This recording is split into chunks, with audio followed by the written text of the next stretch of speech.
오늘 여러분과 함께 삶의 무게가 느껴질 때 우리 주님께서 우리에게 힘을 주신다는 말씀을 가지고 함께 나누기 원합니다. 여러분들이 병원에 가면은 항상 병명이 무엇이냐 하는 게 중요합니다. 그래서 그 증세 병명에 따라서 약이 달라지는데 현대인들이 매우 보편적으로 경험하고 있는 한 질병은 여러분에게 소개해드리고 싶습니다. 이것이 병명이 무엇인지 한번 여러분들이 맞춰보시기 바랍니다. 크게 두 가지로 신체적 증후가 있고요. 또한 정신적 증후가 있습니다. 이 병명이 있게 됐을 때 신체적인 증후로는요. 긴장형으로 두통이 있고 불쾌한 표정을 하게 되고 턱이 뻐근하고 아프게 느껴지며 어깨가 무겁고 그리고 결림이 있고 또 사지의 근육이 뻣뻣하고 한쪽 머리가 몹시 아픈 편두통을 겪게 되고요. 변비가 생기고 손이나 얼굴에 땀이 나고 밤에 식은땀이 납니다. 그리고 눈이 몹시 피로하고 통증이 나고요. 소화가 안 되고 속이 쓰립니다. 정신적인 증후로는 불안, 걱정, 죄책감이 사로잡히고요. 마음을 정하지 못하고 변덕을 부리고요. 우라가 치밀거나 좌절감이 커지고요. 식욕이 너무 늘거나 급격히 감퇴하고요. 우울증이 있게 되고 두렵고 공포감이 증대되며 기억력이 퇴보되고 악몽을 꾸게 되고 고독감이 지나쳐 오한이 오게 됩니다. 이것은 때로 당뇨나 고혈압, 심장마비, 위궤양, 불면증, 알코올 중독 그리고 각종 암의 직접적인 원인이 되기도 합니다. 간접적으로는 80% 이상의 원인 제공을 하고 있습니다. 이것이 무엇일까요? 무엇인 것 같아요? 이것을 우리는 스트레스라고 합니다. 이 스트레스라고 하는 것은 외부에서 우리에게 주어진 부담, 자극을 말하는 거예요. 상대방에서 나에게 주는 그런 자극을 말하고 있습니다. 얼마 전 그 신문 머릿 기사에 지금 대한민국이 5일 근무를 하면서 얼마나 좋아졌는가, 그리고 부부들이 직장 생활하면서 삶의 질이 얼마나 높아졌는가라는 것을 조사해 봤는데 여러분이 아신 대로 뭐 없는 분도 있지만은 대부분 자가용을 갖고 계시고 또 이제 전에보다는 참 부유한 생활을 하고 그리고 근무 여건도 과거보다는 훨씬 좋아졌는데 저들에게 설문조사를 해보니까 아직도 살아가기가 힘들다라고 하는 사람들이 국민의 그 81.3%가 살기가 힘들다라고 이야기를 하더라는 것입니다. 그러니까 경제적으로는 여러분의 생활 수준은 높아졌는데 살기가 힘들다는 것이 100명 중에 81명이라는 말입니다. 그렇구나. 아직도 삶의 현장 속에서 다들 힘들고 어렵다 하는 것을 보여주고 있습니다. 현재 우리는 의사 파업으로 인해서 조금 국민들에게 아픈 마음도 있지만은 사실 의사와 의료는요 어떻게 보면은 하나님께서 우리에게 주신 가장 큰 선물이기도 합니다. 그러나 본질적인 정신의 치유를 위해서 하나님께서 하나님의 특별한 선물을 특별한 의사 한 분을 우리에게 보내주셨다는 거예요. 그 의사분이 누구실까요? 바로 예수님이십니다. 예수님께서 이런 스트레스로 때로 병명을 알지 못하는 그런 고통당하는 사람들에게 치료하기 위해서 예수님이 이 땅에 오셨다라는 말입니다. 예수님께서 이 땅에 오셔서 십자가 달려 돌아가시면서 많은 사람들에게 무리들에게 첫째 내게로 오라 하셨습니다. 어떤 사람에게요? 무리들, 또한 삶의 무게를 느끼면서 살아가는 사람들에게 우리 주님은 내게로 오라 이렇게 말씀하셨어요. 28절 같이 한번 읽겠어요. 시작. 수고하고 무거운 짐진 자들아 다 내게로 오라. 내가 너희를 쉬게 하리라. 다 내게로 오라. 아멘요? 어떤 사람을 오라 그랬어요? 수고하고 무거운 짐진 자들. 여기에 수고한다는 말은 완전히 소진되기까지 일하는 사람을 성경에서는 수고하는 자라 이렇게 말씀하고 있습니다. 여러분이 아신 대로 수고라는 단어가 어디서 성경에 어디에서부터 기록이 되었을까요? 이 수고라는 단어는 인간이 처음 죄를 범했을 때 수고가 찾아왔습니다. 범죄한 첫 번째 사람 하와에게 하나님은 창세기 3장 16절에 네가 수고하고 자식을 낳을 것이며 여기에 네가 수고한다라고 하는 그러한 처벌을 허락했다는 것입니다. 자식을 낳는 것이 처벌이 아니고 그 수고가 처벌이었습니다.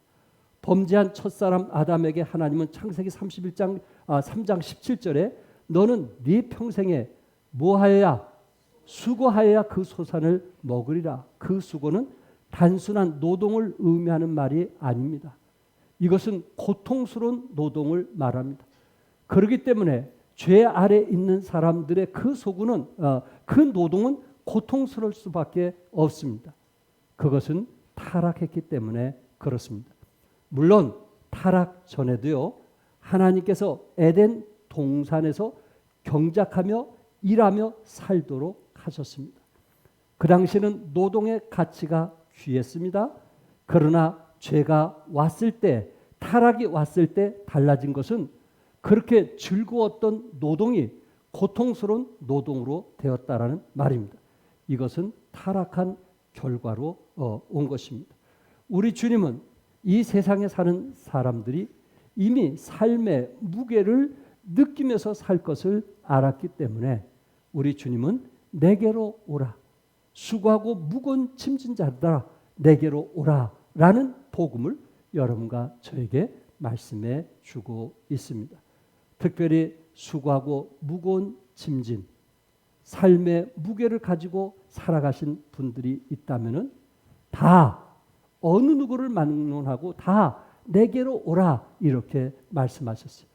여기에 오라는 그 의미 속에 하나님의 자비, 하나님의 긍휼, 또한 하나님의 사랑, 하나님의 그 인자하심이 또한 용서하심이 함께함을 말씀하고 있습니다.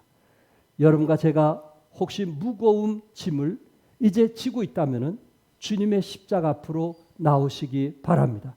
그 짐은 십자가를 통해서만 해결될 수가 있기 때문에 그렇습니다. 혹시 그 짐이 개인의 문제도 될 수 있고 또한 가정의 문제도 될 수 있고 자녀의 문제도 될 수 있고 사업의 문제도 될 수 있고 직장의 문제도 될 수 있고 건강의 문제도 될 수 있습니다. 그런 짐을 여러분들이 짊어지고 있다면 누구에게 와야 되겠어요? 주님께 나오시기 바랍니다. 사람들은 때로 예수님 앞에 나오려고 하지 않는 이유가 무엇일까요? 물론 많은 이유가 있을 것입니다. 그 중에 하나는 예수님을 믿는 것이 내 인생에 짐을 더하는 것으로 생각할 수 있기 때문이라고 말할 수 있습니다. 종교를 짐으로 생각하는 사람들이 적지 않습니다. 예. 그러나 여러분과 저는 물론 종교가 짐이 될 수 있습니다. 또한 그 시간 외에 또 무언가 해야 되기 때문에 그것이 자기에게 부담이 될 수 있습니다. 오늘 본문에서 종교의 짐을 지고 있는 사람에게도 다 누구에게로 오라? 내게로 오라 라고 말씀하고 있어요. 왜 그럴까요? 여기서 중요한 것은 기독교는 종교가 아니라는 것입니다. 한 인격이신 예수 그리스도를 소개하고 있기 때문에 그렇습니다. 사랑하는 성도 여러분, 여러분과 제가 예수님을 만나지 못하고 예수님의 그 인격을 체험하지 못했다면 교회 생활이 여러분 삶의 짐과 부담으로 올 수 있습니다. 그러나 예수님을 개인적으로 만난 분명한 거듭난 확신이 있으면 오히려 교회 생활이 우리에게 힘이 되고 기쁨이 된다는 것을 기억하시기 바랍니다. 주님 앞에 회개하고 예수님이 나의 주인으로 모셔드리는 그 믿음이 있을 때 우리는 영적인 안식을 우리는 얻게 될 것입니다. 히브리서 4장 10절에 이미 그의 안식에 들어간 자는 하나님이 자기의 일을 쉬신과 같이 그도 자기 일을 쉬느니라. 안식에 들어가는 자는 자기 일을 뭐 한다고요? 쉬느니라. 이렇게 말씀하고 있습니다. 여러분의 진정한 쉼은 이 땅에서가 아니고 하늘에 있음을 믿으시기 바랍니다. 그래서 우리는 천국에서 진정한 쉼을 얻게 되는데 그리스도 안에서 주님 안에서 참된 쉼을 얻기 원한다면 주님 앞에 나오시기 바랍니다. 예수님께서 뽕나무 있는 삭개오를 바라보면서 말씀하셨어요. 삭개오야 속히 내려라. 삭개오야 어떻게 내려라? 속히 내려라. 예수님께서 이미 여리고로 가실 때에는 그곳에 삭개오가 있음을 알게 되었고 그리고 삭개오가 이제 그 자기 삶의 그 무게를 느끼면서 힘들게 살고 있는 것을 예수님은 이미 아셨다는 거예요. 그래서 삭개오야 천천히 내려라고 말씀하지 않냐고 속히 내려라 이렇게 말씀하셨습니다. 세무장이었던 삭개오는 마음속에 평안이 없었고 기쁨이 없었어요. 그래서 소문에 의한 예수님을 만나기를 원했습니다. 예수님은 삭개오를 불쌍히 여기며 긍휼을 베풀기를 원하셔서 속히 뭐하라? 내려라 이렇게 말씀을 하고 있는 것입니다. 사랑하는 성도 여러분, 만물을 창조하시고 생사화복을 주관하시는 우리 하나님께서 여러분과 저에게 속히 뭐하라? 내려오라 이렇게 말씀하시는 것입니다. 혹시 여러분 가운데 대통령께서 와서 좀 나와 좀 대담하자 그런 분 계십니까?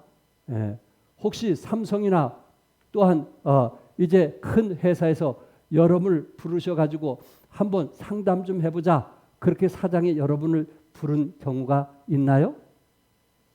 결코 쉽지가 않을 겁니다. 높으신 분들이 여러분을 부른다는 것은 결코 쉬운 일은 아닐 것입니다. 그런데 만물을 창조하신 하나님께서 우리에게 지금 속히 내려라 이렇게 말씀하고 있는 것입니다. 이보다 더한 축복이 어디 있겠어요? 삭개오처럼 참 매국노로서 인정받지 못하고 그리고 돈은 많고 집은 넓고 부유하고 넉넉하고 여유 있게 살았지만은 그는 이 유대인들에게 인정받지 못하고 사람들이 자기를 피하고 가는 그런 모습 속에서 아무리 많은 것을 가진들 그는 행복하지 못한 것을 알게 되었던 거예요. 그래서 예수님을 만나고 싶은 사모하는 마음이 있었던 거예요. 주님은 그것을 알고 속히 내려라고 말씀하셨어요.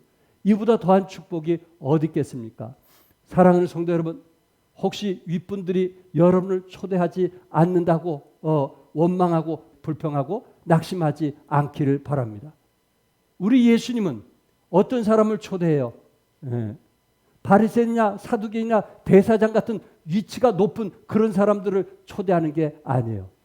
가난하고 불쌍하고 나약하고 스스로 아무것도 할 수 없다는 그런 좌절과 낙심 가운데 살아가는 그런 사람을 우리 하나님은 속히 내려라고 부르심을 믿으시기 바랍니다. 그래서 하나님께서 삭개오를 부르신 거예요. 마음에 평화가 없는 사람, 마음에 짐을 가지고 사는 사람, 모든 일이 순조롭게 풀리지 않는 그런 사람, 내 힘으로 아무것도 할 수 없다라고 좌절하고 있는 그런 사람을 우리 주님이 찾아오셔서 속히 내려라 이렇게 말씀하고 있는 거예요. 삭개오는 그 당시 세무장은 나이가 많은 삭개오는 급히 내려와 즐거워하며 예수님을 영접했다 이렇게 성경은 말씀하고 있습니다. 예수님은 죄의 짐, 고통의 짐, 운명의 짐, 질병의 짐, 죽음의 짐, 미래에 대한 소망이 없는 삭개오에게 속히 뭐하라? 속히 뭐하라? 내려라.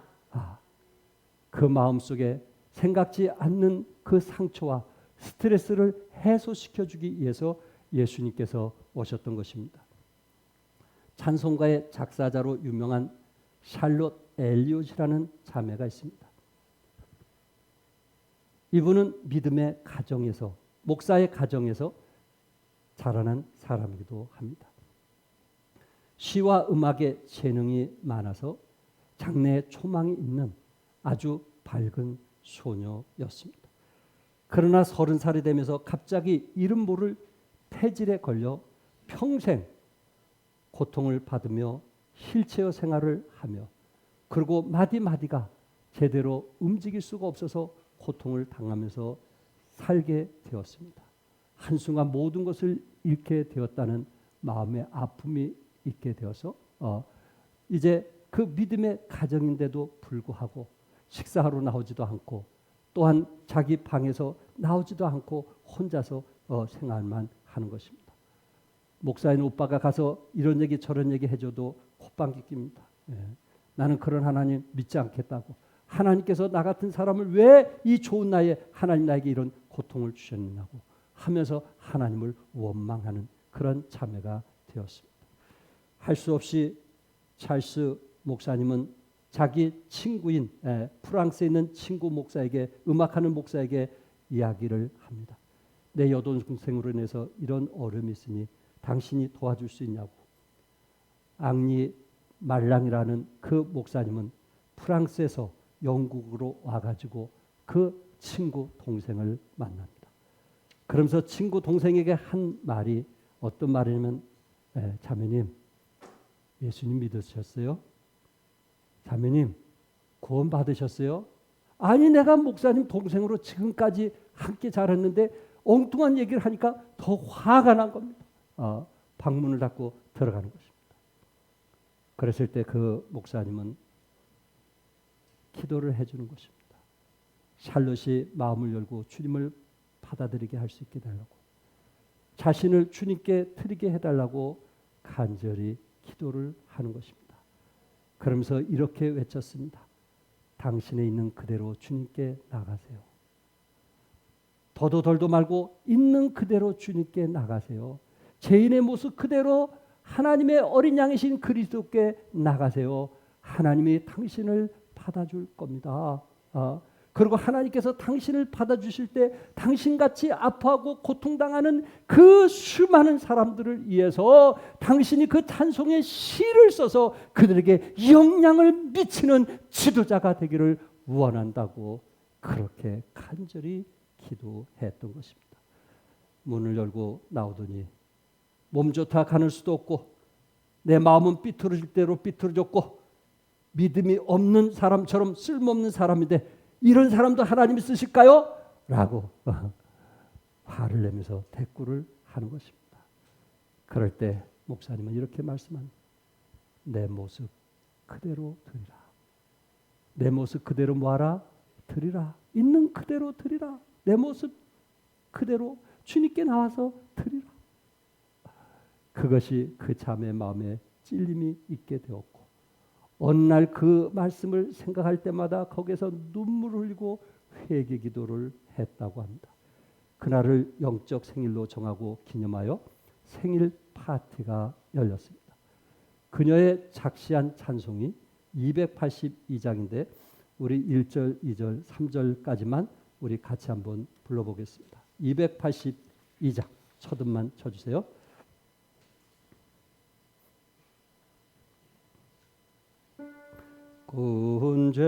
군죄에 빠진 나를 위해 주보혈을 여주시고 또 나를 호라 하시니 주께로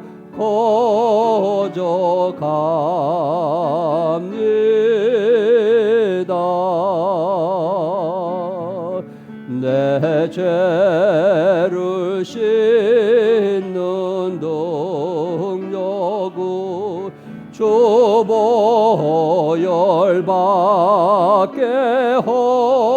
없으니 정하게 되기 원하여 주께로 거저갑니다.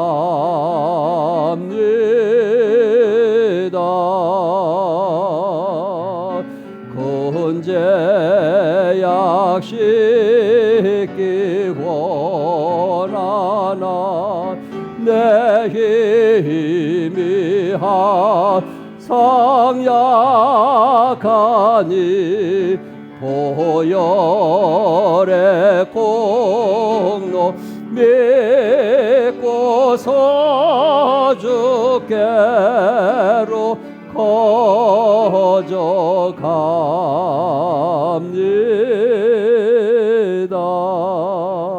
아멘. 여기 6절까지 뭐라고 했어요?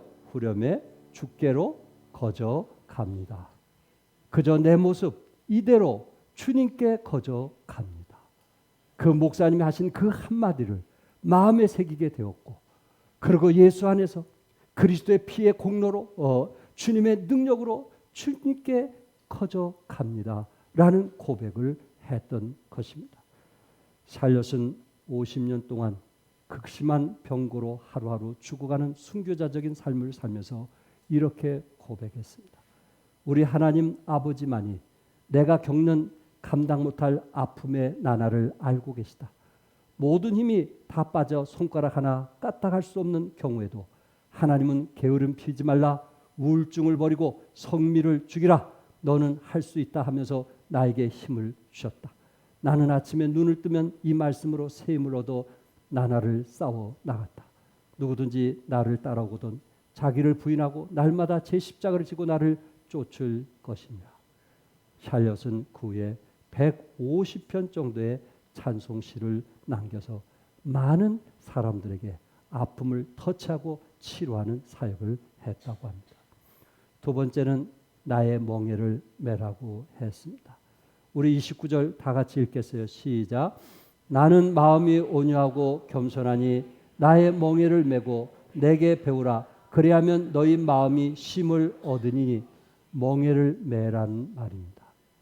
여러분, 이제 쟁기를 가지고 일을 할 때 두 마리 그 소에게 멍에를 메어 가지고 쟁기를 끌고 갑니다. 그만큼 할 일이 많을수록 밭이 넓을수록 두 마리의 소에 멍에를 매는 것이 그 당시 이제 그 문화였습니다. 그런데 우리 주님께서 30절에 이는 내 멍에는 쉽고 내 짐은 가벼움이라 이렇게 말씀하고 있어요. 때로 어미소와 송아지가 이제 함께 멍에를 맬 때가 있어요. 이미 어미소는 이제 농사 짓는 일에 아주 익숙해 있어요. 전문적이에요. 그래서 주인의 말이 무슨 말인지 엇소리만 해도 어느 방향으로 가야 되는지 너무 잘 알고 있는 거예요. 그런데 이 송아지, 새끼 송아지가 그걸 잘 모르는 거예요. 그래서 멍에를 같이 씌워가지고 이제 함께 밭을 갈게 합니다. 멀리서 보면은 두 송아지가 같이 일하는 것 같지만은 가까이서 가면 누가 일하는 거예요? 어미소가 일하는 거예요. 송아지는 뭐 하기만 하면 돼요? 따라가기만 하면 돼요. 따라가기만 하면 돼요. 이것을 주님께서 제자들과 함께 그 농사 짓는 그 모습을 보면서 지금 하나님의 말씀을 전하고 있는 것입니다. 뭐라고 했어요? 나는 마음이 온유하고 겸손하니 나의 멍에를 베고 내게 배우라. 그러면 너희 마음이 쉼을 얻으리라. 우리가 하는 게 아니고 주님 말씀에 순종하면 하나님께서 우리를 대신해서 그 일을 하시겠다는 거예요. 이보다 더 좋은 말씀이 어디 있겠습니까? 지금까지 메고 있던 멍의 짐, 두려움의 짐을 다 벗어 던지고 내가 주는 멍에를 바꾸라는 말씀입니다. 내가 주는 멍에는 십자가의 사랑의 멍에입니다. 그 멍에는 구원과 해방과 영생을 가져오는 멍에입니다. 어거스틴은 이 멍에는 새 깃털보다 더 가벼워 창공을 날 수 있을 만큼 가벼운 멍에다 이렇게 해석하고 있습니다. 사랑하는 성도 여러분, 여러분과 제가 마음의 멍에로부터 운명의 멍에, 삶의 멍에까지 수단 멍에를 메고 우리는 살아가고 있습니다. 때로 우리 마음에 짐이 될 때가 있고 그 무거움을 느끼면서 살아갈 때가 있습니다. 우리 주님은 뭐라고 했어요? 그 멍에를 나에게 맡기라고 말씀하고 있습니다. 에레미야가 3장에서도 사람은 젊었을 때 뭐를 매는 것이 멍에를 매는 것이 좋다고 했어요. 혈기가 넘칠 때, 자기 주장이 강할 때 우리는 주님의 멍에를 매시기 바랍니다. 그 안에서 참된 힘이 있기 때문에 그렇습니다. 고린도후서 6장에서는 믿지 않는 자와 뭐를 함께 매지 말라? 멍에를 함께 매지 말라고 했습니다. 여러분과 저는 세상과 함께 멍에를 매서는 안 됩니다. 그것이 우리에게 힘을 주는 것이 아니기 때문에 그렇습니다. 그것이 우리에게 평안을 주는 것이 아니기 때문에 그렇습니다. 우리는 주님과 함께 멍에를 짊어질 때 그 안에서 참된 힘과 평안을 얻게 되는 것입니다. 그러면서 결론적으로 3절에 내게 배우라고 하셨어요. 내게 배우라.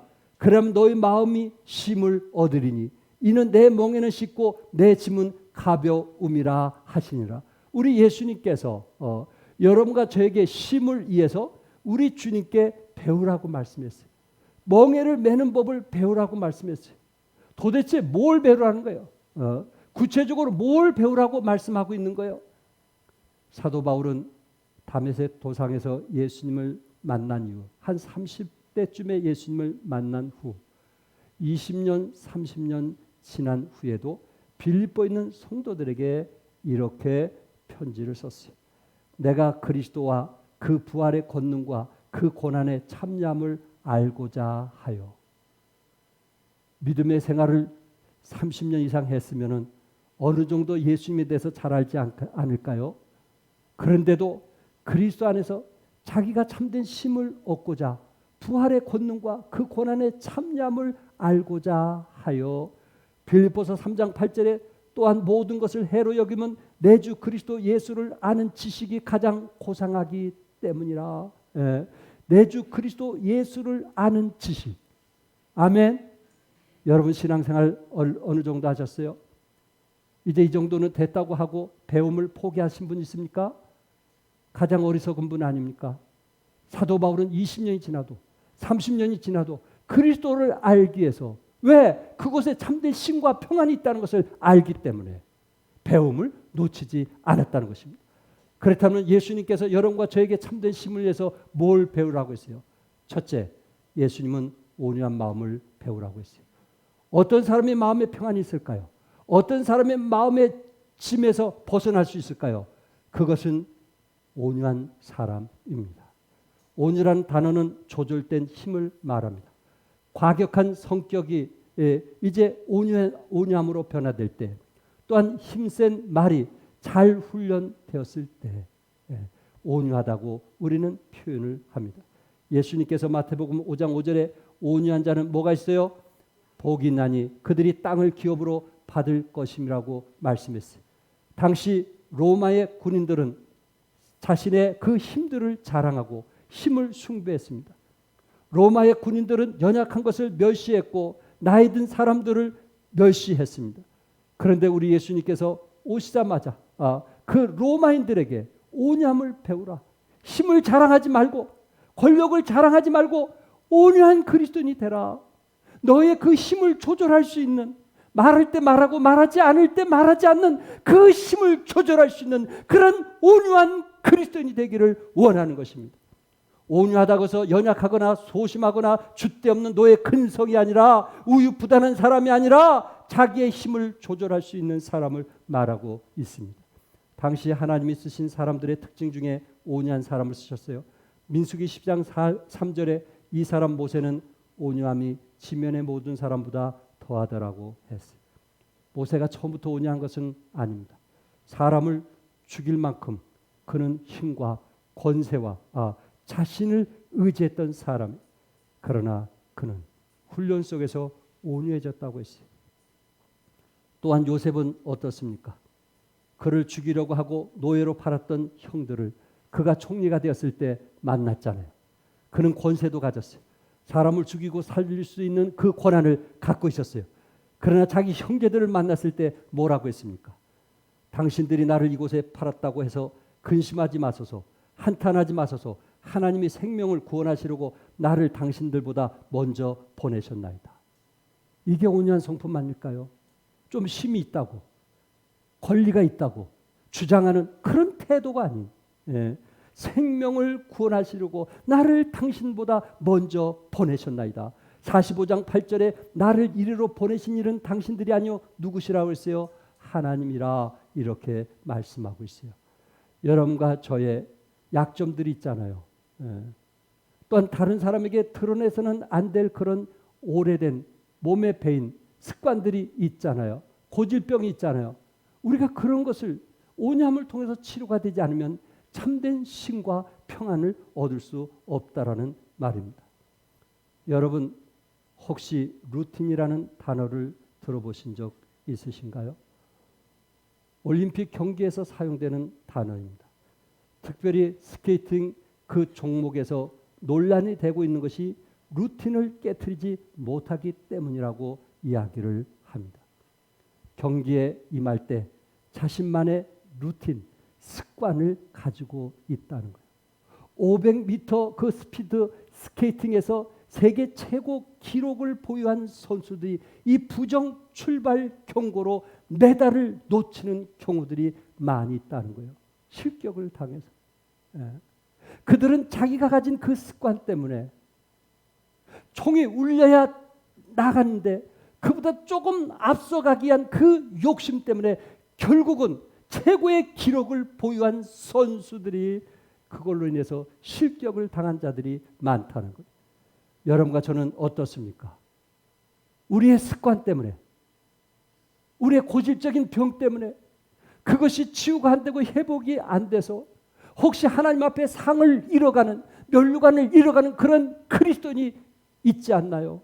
그래서는 안 되는데, 우리가 십자가로 내가 죽어야 되는데, 그리고 주님이 가지신 그 온유함을 배워야 되는데, 내가 때로 해야 할 말과 하지 말을 분별해서 하나님이 기뻐하시는 삶을 살아야 되는데 우리가 그렇지 못해서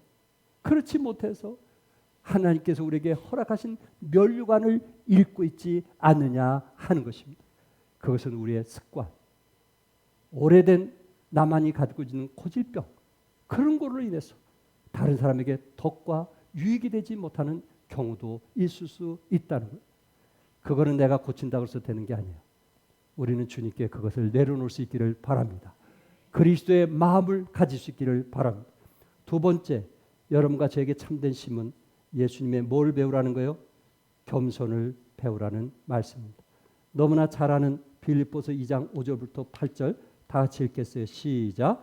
너희 안에 이 마음을 품으라. 곧 그리스도 예수의 마음이니 그는 근본 하나님의 본체시나 하나님과 동등됨을 취할 것으로 여기지 아니하시고 오히려 자기를 비워 종의 형체를 가지사 사람들과 같이 되셨고 사람의 모양으로 나타나사 자기를 낮추시고 죽기까지 복종하셨으니 곧 십자가에 죽으십니다.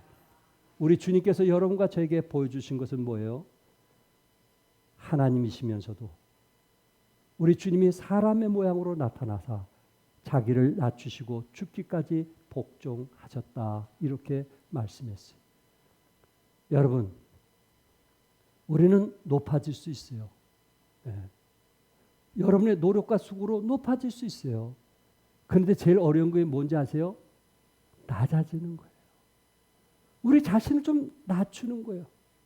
겸손한 마음을 갖는 거예요. 그 일은 결코 쉬운 것이 아니잖아요. 그리스도의 마음을 가질 때만 이루어지는 거예요. 이건 내 노력과 내 힘으로 절대 할 수 없는 거예요. 그리스도의 보혈의 능력으로 성령의 도심으로 우리는 주님과 같이 겸손해질 수가 있는 것입니다. 예수님은 온유하시기도 하셨지만 또 뭐 하셨어요? 겸손하셨어요. 수고하고 무거운 짐진 자들아 다 내게로 오라. 내가 너희를 쉬게 하리라. 아멘. 내가 너희를 뭐하게 하리라? 쉬게 하리라. 온유와 겸손. 나는 마음이 온유하고 겸손하니 나의 멍에를 메고 내게 배우라. 그러면 너희 마음이 쉼을 얻으리라. 이렇게 말씀하셨습니다. 세계 2차 대전 때 유럽의 연합군 포로 수용소에서 군의관들이 만들어낸 새로운 병명이 하나 있는데 그 병의 이름은 가시철망병입니다. 무슨 병이라고요?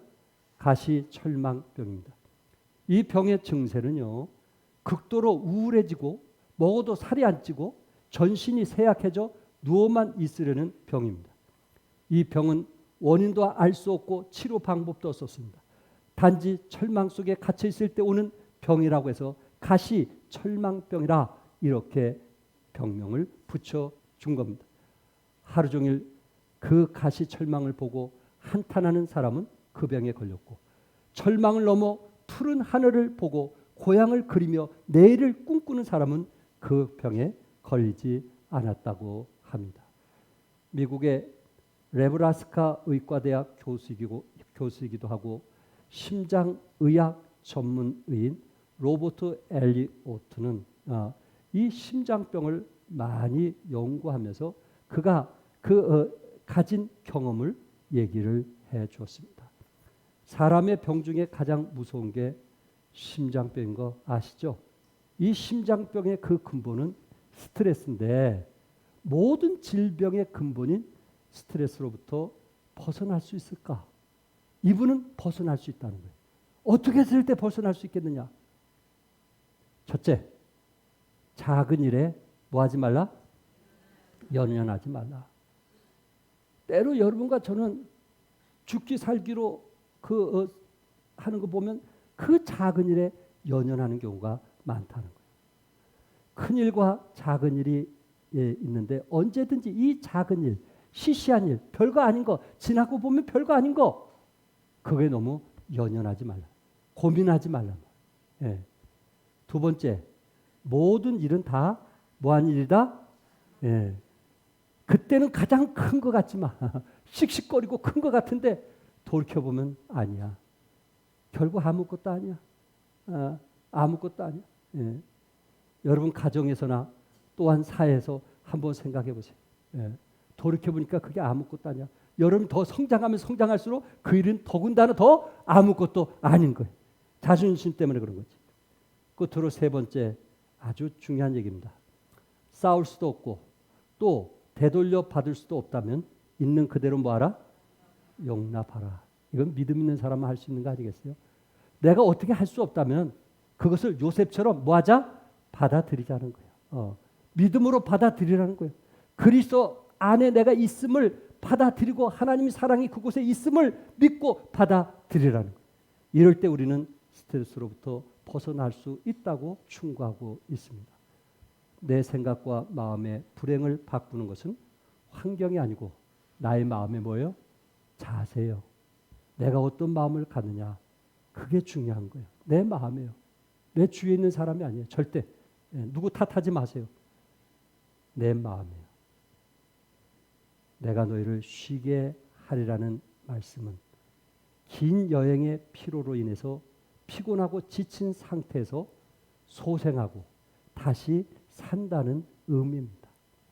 주 안에서 여러분과 저도 이 스트레스로부터 자유함을 얻는 창조적인 삶이 되시기를 주님의 이름으로 축복합니다.